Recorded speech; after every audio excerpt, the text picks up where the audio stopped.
Welcome to the human physiology lectures. आज हम पढ़ेंगे नॉर्मल इलेक्ट्रोकार्डियोग्राम के बारे में, जिसे हम बोलते हैं ECG.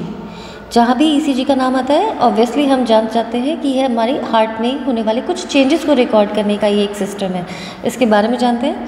So basically electrocardiography refers to the extracellular recording of summed up electrical events of all the cardiac muscle fibers generated with each heartbeat।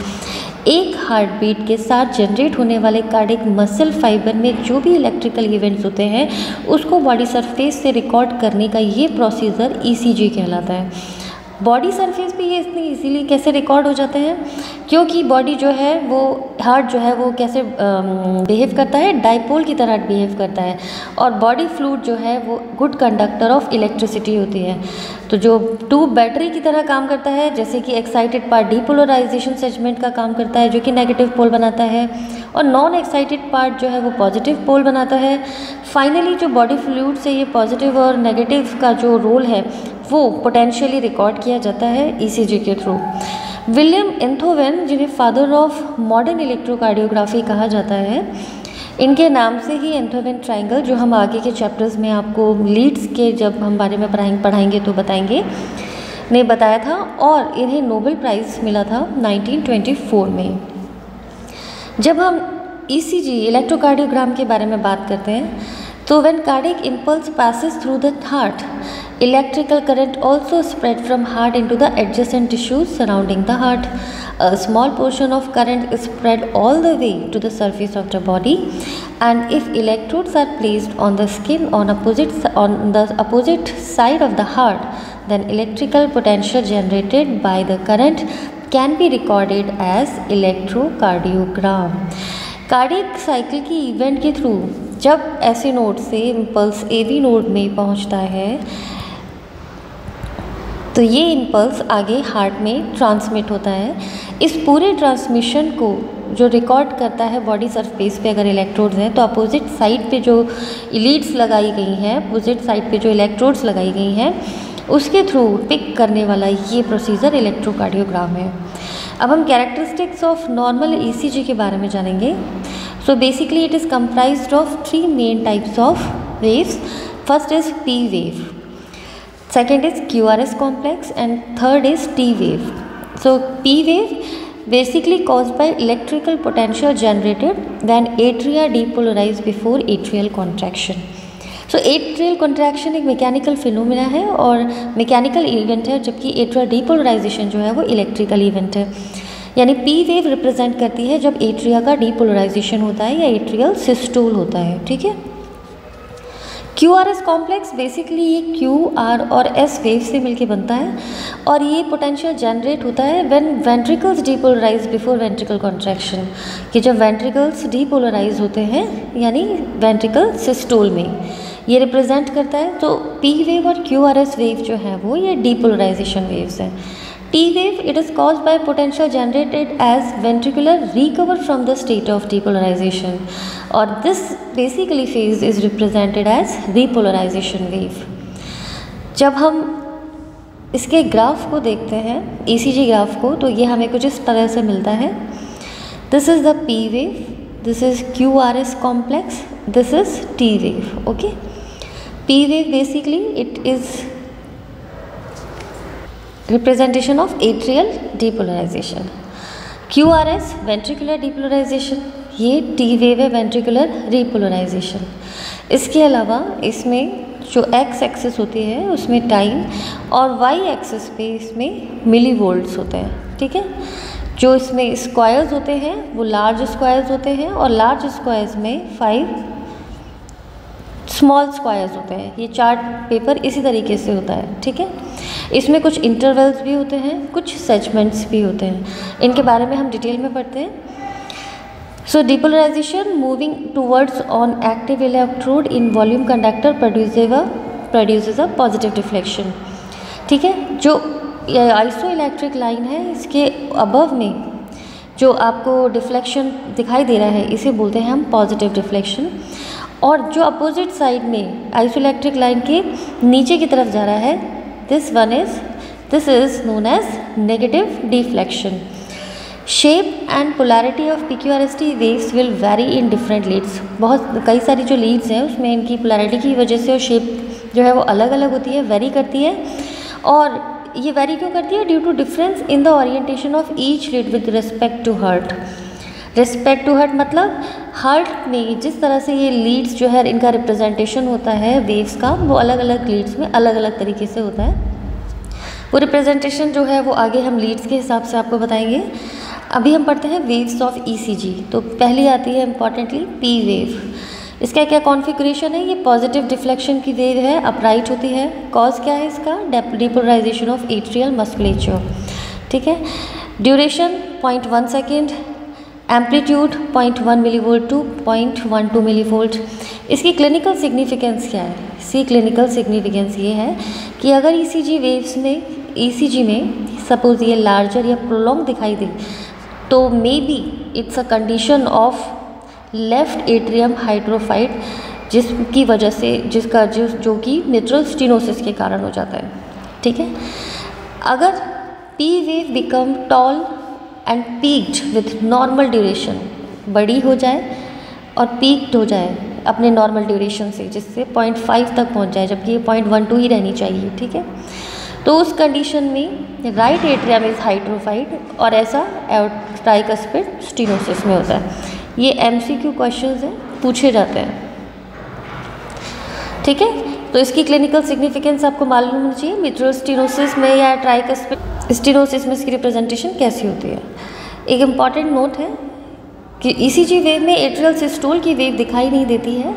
Actually ऐसा इसलिए होता है कि जो एट्रियल रिपोलराइजेशन है, ये एट्रियल रिपोलराइजेशन जो है वो वेंट्रिकुलर डीपोलराइजेशन वेव के साथ मर्ज हो जाता है, इसलिए कोई सेपरेट वेव इसमें रिकॉर्ड नहीं होती। लेकिन जो वेव है वो है ज़रूर, जो रिकॉर्ड नहीं होती, और इसे हम एट्रियल T वेव कहते हैं। ठीक है।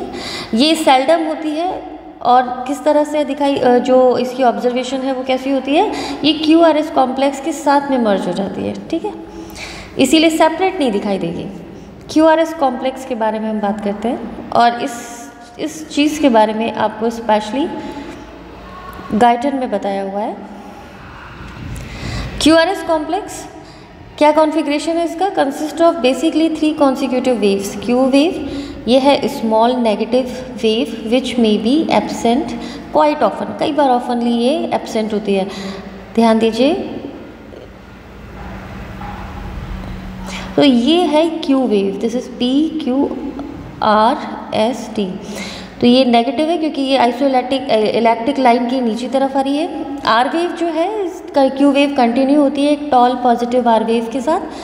S wave, R wave is followed by a small negative S wave. ये आइसोइलेक्ट्रिक लाइन की नीचे की तरफ आ गई तो ये नेगेटिव डिफ्लेक्शन की वेव है। कॉज क्या है इसका?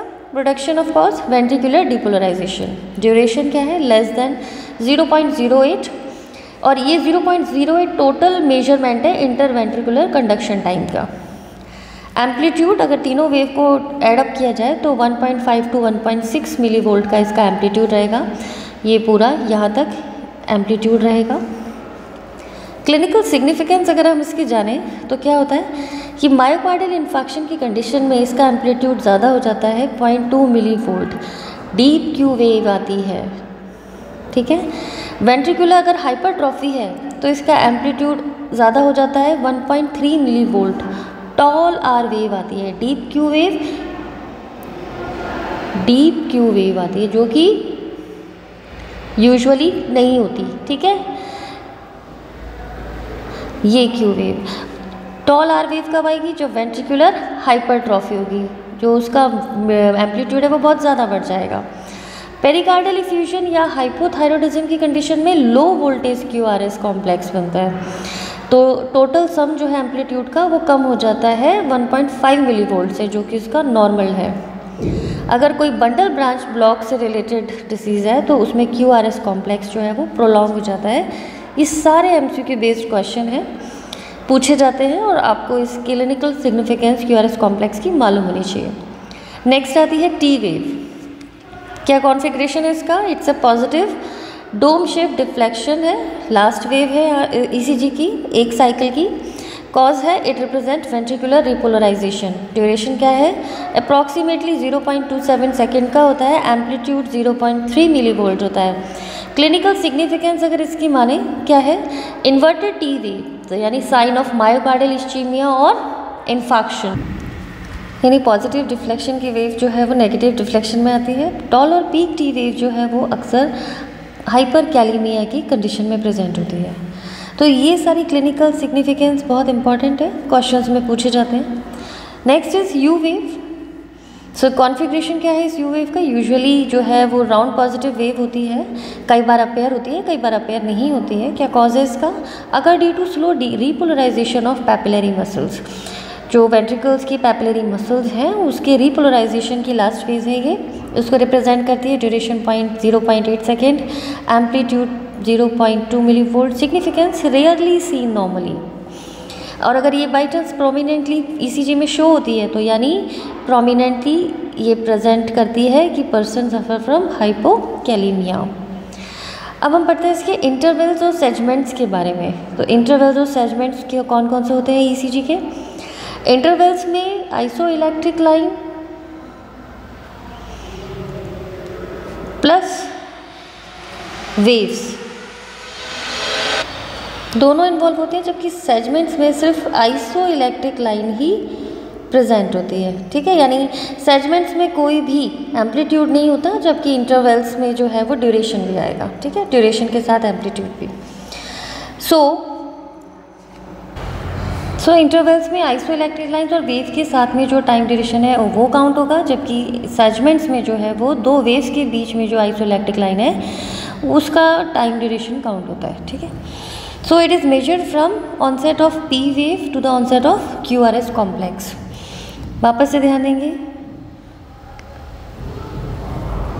This is P, this is Q, this is R, this is S and this one is T wave. ठीक है, P Q R S T, onset of P wave यानी यहाँ से लेकर onset of Q R S complex तक, onset of Q R S complex यानी यहाँ से लेकर यहाँ तक, यानी पूरी पी वेव से लेकर पी और क्यू के बीच में जो आइसोइलेक्ट्रिक लाइन है वो पूरा पी आर इंटरवल कहलाता है। It measures A V conduction time including A V nodal delay, जो कि हमें पता है कि P wave atrial depolarisation wave है। तो एट्रियल डीपोलराइजेशन यानी एट्रियो वेंट्रिकुलर कंडक्शन टाइम को ये नोट करती है। क्यू जो है वो स्टार्ट करता है वेंट्रिकुलर कॉन्ट्रैक्शन को, तो एट्रिया से वेंट्रिकल तक जो कंडक्शन टाइम है उसको डिनोट करेगा। इसमें साथ में एवी नोडल को भी, नोडल डिले को भी इंक्लूड करेगा। ठीक है, its duration varies from 0.12 to 0.21 depend on the heart rate. ठीक है, अगर हार्ट रेट ज़्यादा है तो ये कम हो जाता है, हार्ट रेट ज़्यादा कम है तो ये उसी हिसाब से मॉडिफाई हो जाता है।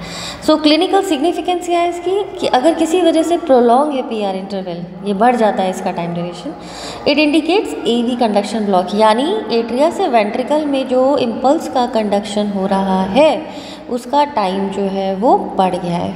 ठीक है, जे पॉइंट क्या होता है, it occurs at the end of Q R S complex and coincides with the end of depolarization and start of the repolarization of the ventricles. All ventricular parts are depolarized, so no current is flowing around the heart. यानी P, Q, R, S, T। ठीक है, तो this one is the J point। तो ये कहना चाहते हैं onset of the occur at the end of the Q R S complex, तो ये तो क्यू आर और एस कॉम्प्लेक्स के एंड और starting of the ventricular repolarisation, तो वेंट्रिकुलर रीपोलराइजेशन स्टार्ट हो गया एंड ऑफ द एस पे, तो ये इस पॉइंट पे यहाँ पे जे प्रेजेंट होता है। और बेसिकली चूँकि इस समय ऑलरेडी पूरा वेंट्रिकल डीपोलराइज हो चुका होता है, इसलिए कोई और करंट फ्लो नहीं होता। ठीक है, क्यू टी इंटरवल की बात करें, क्यू और टी इंटरवल, तो P Q R S T, P Q R S T, हम बात करें क्यू टी इंटरवल की, तो from the start of the Q R S complex to the end of the T wave, starting of the Q R S to end of the T wave. ठीक है, तो this is Q T interval. Indicate total systolic time of ventricles. Complete systole time है ventricles का, duration 0.4 second, QRS duration plus ST segment duration, ठीक है। Clinical significance क्या है इसका है प्रोलॉन्ग QT इंटरवल। अगर किसी ECG में प्रोलॉन्ग होता है QT इंटरवल तो it may be due to ischaemia और any high ventricular conduction defect और हाइपोकैल्सीमिया। ये MCQ बेस्ड क्वेश्चन है कि prolong QT interval present in ischaemia और एनी वेंट्रिकुलर कंडक्शन डिफेक्ट, तो बेसिकली कंडक्शन में डिफेक्ट और हाइपोकैल्सीमिया, ठीक है, hypocalcaemia.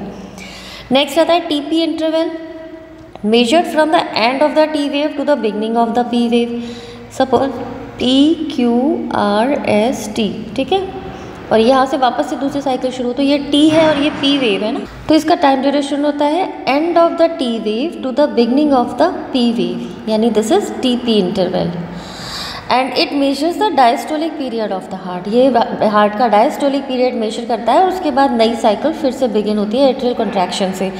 So if TP interval is variable, change होता है, then it indicates AV dissociation, atria to ventricle conduction में कहीं ना कहीं से रिलेटेड प्रॉब्लम है। Next is a PP interval, so it is the interval between two successive P waves, suppose PQRST,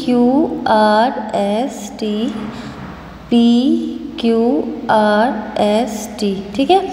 तो to successive P waves यानी एक P wave